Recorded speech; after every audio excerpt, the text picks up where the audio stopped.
Welcome to Music Monday. Thought today we'd talk about the concept of irony.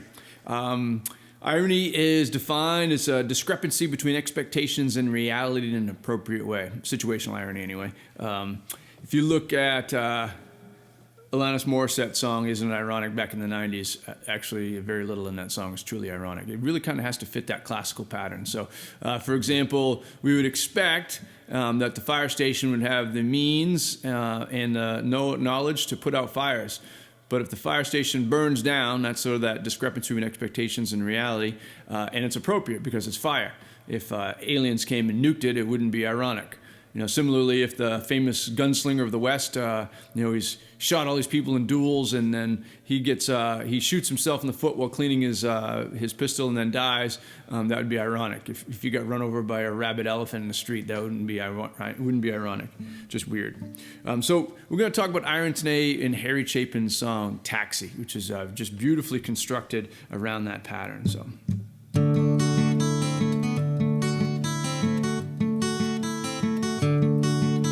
It was raining hard in Frisco. I needed one more fare to make my night. A lady up ahead waved to flag me down. She got in at the light. Oh, where you going to, my lady blue? It's a shame you ruined your gown in the rain. She just looked out the window. She said, 16 Parkside Lane. Now something about her was familiar. I could swear I'd seen her face before. But she said, I'm sure you're mistaken. And she didn't say anything more. It took a while, but she looked in the mirror. And she glanced at my license for my name. A smile seemed to come to her slowly. It was a sad smile just the same. All right, so we're set up there. So it was raining hard in Frisco, and rain almost always has to deal with something sort of instability. It goes all the way back to ancient literature, really, even less ancient, I suppose, Shakespeare. But whenever you deal with that storms, it's dealing with some sort of instability. So it sets it up like why is she unstable? But it was raining hard in Frisco. I needed one more fare to make my night, which sets up the idea that he's in probably an unstable financial situation, right? He really needs this. He really needs the last fare. A lady up ahead waved to flag me down, and she got in at the light. So we're gonna introduce the second character. Oh, where you going to, my lady blue? It's a shame you ruined your gown in the rain, which immediately sets up the idea that she's not financially unstable in the sense that she has this gown. She can afford a gown. She just looked out the window. She said 16 Parkside Lane. Again, Parkside Lane suggesting the idea that she's from a more wealthy neighborhood. So set that all up. So a bunch of stuff going on in that immediate part, because I always wonder, what's this wealthy woman doing out in the rain by herself? Why isn't she with somebody, or why is she relying on a taxi cab to get her home? Again, I think it creates that tension and that instability. Now, something about us familiar. I could swear I'd seen her face before. But she said, I'm sure you're mistaken, and she didn't say anything more.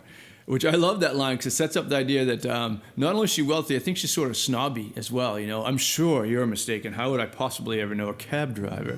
And then being settle into the window and not want to interact with the poor folks, I think. It's a shame you knew that. It took a while, but she looked in the mirror, and she glanced at my license for her name, and a smile seemed to come to her slowly. It was a sad smile, just the same. So we have that instability again. She's clearly not happy, and then we get into this next section. And she said, "How are you, Harry?" And I said, "How are you, Sue?" After too many miles and the two little smiles, I still remember you. So they've known each other, or they knew each other in the past. Which is kind of cool. Even though they did, it was too many miles and too little smiles. So we see this sort of somber aspect to it, this sort of bittersweet reunion between these two people who knew each other for years. So they've known each other anyway. And then we get into the second verse.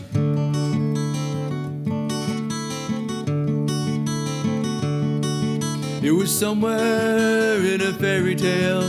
I used to take her home in my car. We learned about love in the back of a Dodge, but the lesson didn't go very far. See, she was gonna be an actress, and I was gonna learn to fly. She took off to find the footlights, and I took off for the sky. So we set up this class difference, I think, again. It's somewhere in a fairy tale. I used to take her home in my car. And when I think of fairy tale, I always think of this idea about the underprivileged, hero who wins over the lady or the princess by, acts of courage or valiance or, doing something great, which supersedes or overcomes his position or his disfavor. So we have this kind of the similar idea. He's always been sort of the poor kid who somehow wins her over at the time. I used to take her home in my car, which is such a cool line because here he is taking her home again. So you have the repetition of that idea. We learned about love in the back of a Dodge, but the lesson didn't go very far. And then I think that part depends on the next line. She was going to be an actress, and I was going to learn to fly. She took off for the footlights, and I took off the sky. So I think the idea about her first, she took off the footlights, she left him, and maybe kind of sets up this inference that she was just sort of toying around with the poor, doing some slumming, toying around with the poor guy, but then ultimately, wanted to go off and do her own thing. And so she was going to go off and kind of be an actress, and then he was going to be a pilot. And I think the connotations of being a pilot, you're flying big, expensive airplanes, going all over the country, all over the world. Still, you're transporting people, but it's an important job. And we're already kind of setting up this aspect of irony in the sense that he's still doing that same thing. He's transporting people around, but, it's a taxi cab driver who's barely able to get by. So kind of sets up that part of the song, which is, again, just a great setup. And then we get the bridge, and honestly, I'm not a huge fan of the bridge. A lot of times, if I do this in class to teach it, or teach the concept of irony, I kind of skip the bridge. And the second part of the bridge is just weird. I'm still going to skip it, but so we're going to get this part here. Oh, I've got something inside me. I got to get the right pitch here. Oh, I've got something inside me to drive the princess blind. There's a wild man wizard hiding inside me, illuminating my mind. Oh, I've got something inside me, not what my life's about, 'cause I've been letting my outside tide me over till my time runs out. So he's been letting his outside tide me over. And again, I think those outside influences, whether it's financial or whatever, he's unable to access it inside of it. And it's kind of a sad line. I've been letting the outside tide me over until my time runs out. Does that mean he's just sort of resigned to this for the rest of his life? I don't know. Good question. Then you get these weird major seventh chords that my sister-in-law would love. That jazz, teaching that jazz stuff. And then there's a second part of it, and I can't even understand the words in the chorus. And the live version is kind of crazy. This guy in big bell bottoms, and it's singing this really high falsetto, but I'm just not going to deal with it. And then because I think it distracts too much actually from the major part of the song.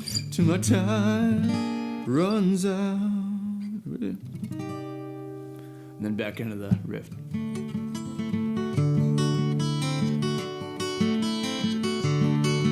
There was not much more for us to talk about. Whatever we had once was gone. So I turned my cab into a driveway, past the gate in the fine trim lawn. And she said that we must get together, but I knew it'd never be arranged.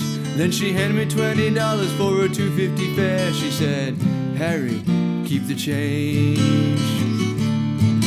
And another man might have been angry, and another man might have been hurt, but another man never would have let her go.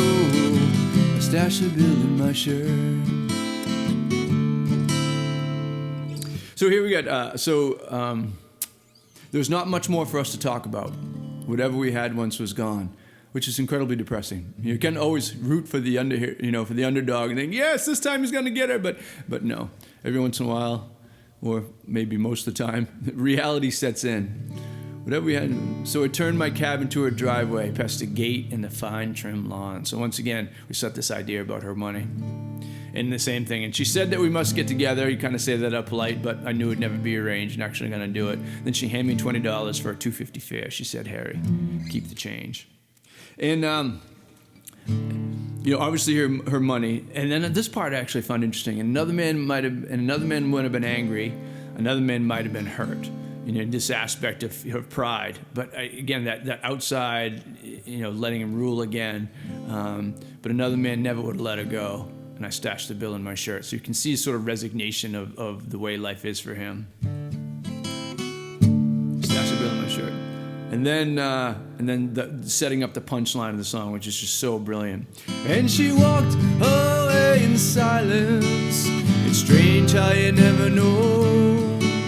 But we'd both gotten what we'd asked for such a long, long time ago. You see, she was gonna be an actress, and I was gonna learn to fly. She took off to find the footlights, and I took off to find the sky. Little reminder there. And now she's acting happy inside her handsome home. And me, I'm flying in my taxi, taking tips and getting stoned. I go flying so high when I'm stoned.